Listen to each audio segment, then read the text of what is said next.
नमस्कार। सुबह सवेरे में आपका बहुत बहुत अभिनंदन करते हैं, स्वागत करते हैं और साथ में विजयदशमी की आपको बहुत बहुत बधाई देते हैं।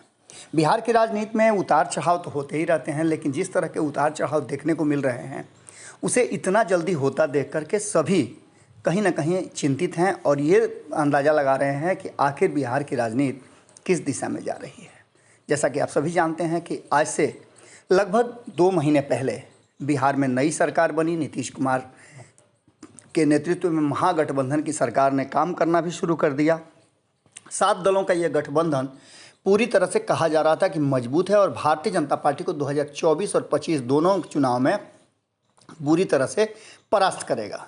इन सारी बातों को लेकर के कई योजनाएं और रणनीतियां भी बनी और इन रणनीतियों में कहा जा रहा था कि जो संविदा हुई है, जो एग्रीमेंट हुआ है सरकार को बनाने के लिए, उस एग्रीमेंट, क्योंकि आप समझते हैं कि अब जो राजनीति नहीं होती है, अब लोकतंत्र की बात कम और एग्रीमेंट की बात ज़्यादा होती है। लोगों की भावनाओं से ज़्यादा नेताओं के अधिकार और उन्हें सत्ता में कैसे बने रहना है, इसकी ज़्यादा उधेड़-बुन होती है और इसी के लिए सारे रिश्ते नाते तय किए जाते हैं।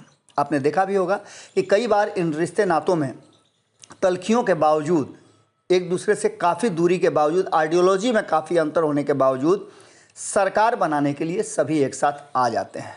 बिल्कुल इसी अंदाज में एनडीए के साथ लंबे समय तक रहने वाले नीतीश कुमार, ये दूसरा ऐसा अवसर था जो पिछले 23-24 सालों में, या कहा जाए तो 30-35 सालों में पहली बार नहीं दूसरी बार ऐसा हुआ था जब वो महागठबंधन की तरफ शिफ्ट करके आए थे, भारतीय जनता पार्टी और एनडीए को छोड़ करके। इस बार नीतीश कुमार ने आने से पहले फिर वही सब बातें दोहराई जो उन्होंने 2013 और 2017 में दोहराई थी। एक बार फिर से लालू प्रसाद के साथ आने के साथ ही नीतीश कुमार लगातार लालू के दरबार में मत्था टेकने लगे। लालू प्रसाद कब आ रहे हैं, सारे फैसले लालू राबड़ी देवी के आवास पर हो रहे थे। इन सारी बातों को लेकर के ऐसा लग रहा था कि एक बार फिर से नीतीश कुमार अब कहीं हिलने डुलने वाले नहीं हैं और नीतीश कुमार तेजस्वी यादव की ये जोड़ी बिहार और देश दोनों पर कब्जा कर लेगी। इन्हीं बातों के बीच में आपको बता दें कि कुछ ऐसे अवसर आए जिसमें नीतीश कुमार ने साफ खुल के कहा कि तेजस्वी यादव ही, इनके तरफ इशारा करके कि यही लोग हैं जिनको आगे अब बिहार को चलाना है। नीतीश कुमार खुद विपक्षी एकता को एकजुट करने गए, लेकिन अचानक से इन सारी कयासों के और प्रयासों के बीच नीतीश कुमार को ऐसा लगने लगा कि वो प्रधानमंत्री के उम्मीदवारी में अभी बहुत पीछे हैं। उन्हें इसके लिए अभी बहुत मेहनत करने की ज़रूरत है। जैसे ही इस बात का एहसास नीतीश कुमार को हुआ, उनके दल से ये निकलने लगे जवाब कि नीतीश कुमार 2024 और 25 दोनों में मुख्यमंत्री के कैंडिडेट होंगे।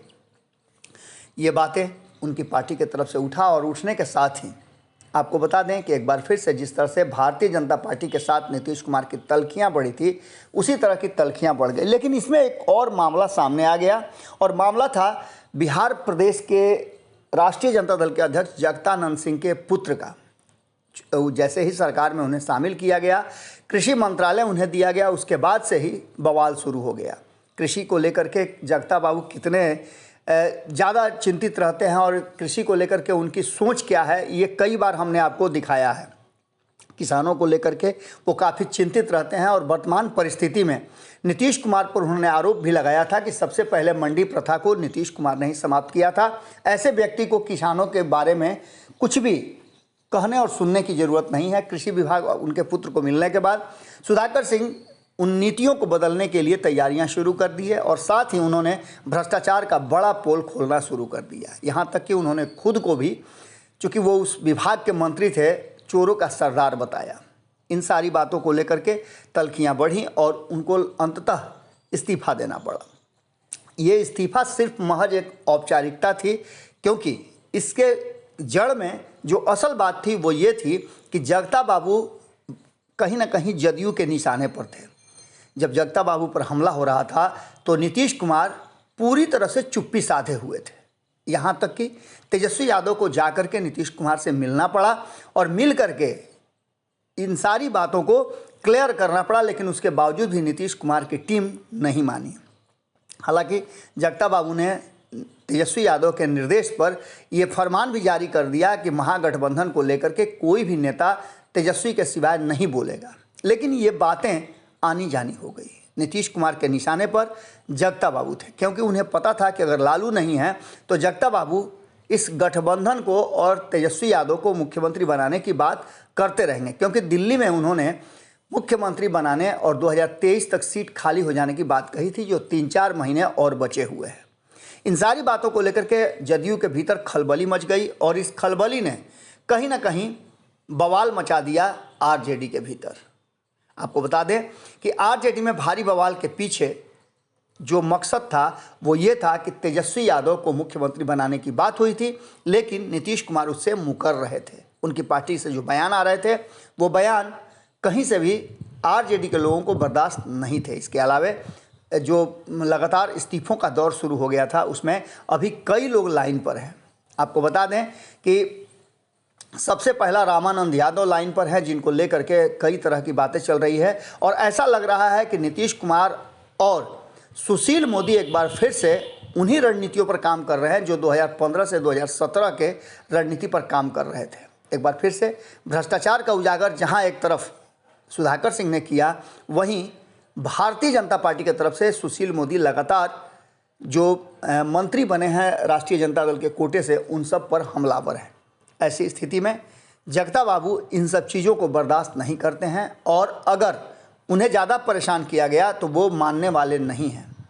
कहा जा रहा है कि राष्ट्रीय जनता दल के भीतर मचे बवाल के बीच जगता बाबू दिल्ली के लिए प्रस्थान कर गए हैं और कहा यह जा रहा है कि नीतीश कुमार का प्लान सक्सेस होता नजर आ रहा है, क्योंकि अगर जगता बाबू को इसका इस्तीफा हुआ तो ऐसी स्थिति में नीतीश कुमार के लिए सारे रास्ते खुल जाएंगे और जो उन्होंने तेजस्वी यादव पर डोरे डाले थे, जो चक्रव्यूह रचा था, वो पूरी तरह से सफल होता नजर आ रहा है। तेजस्वी नीतीश के जाल में, चक्रव्यूह में फंस गए हैं। ऐसे में आरजेडी में उथल पुथल को देखते हुए दिल्ली जगता बाबू का जाना इस बात की तरफ इशारा कर रहा है कि आरजेडी में और महागठबंधन के भीतर खास करके जदयू और आरजेडी के बीच में सब कुछ ठीक ठाक नहीं है। अगर जगता बाबू का इस्तीफा होता है तो नीतीश के लिए सारे रास्ते बिहार में खुल जाएंगे। जुड़े रहिएगा भारत लाइव के साथ। बहुत बहुत धन्यवाद। अगर ये वीडियो पसंद आई और वह बिहार के राजनीति और बिहारियत से सरोकार रखेनी तो सब्सक्राइब बटन दबा के चैनल के सब्सक्राइब कर ली। ओजे एगो घंटी बा, ओकरा बटन दबा देला से कुल सटीक और मारक खबर रुआ मुफ्त में मिल जाई। अगर रुआ पत्रकारिता के हमनी के नया प्रयोग में सहयोग कर चाहतानी तो ज्वाइन बटन दबा दी।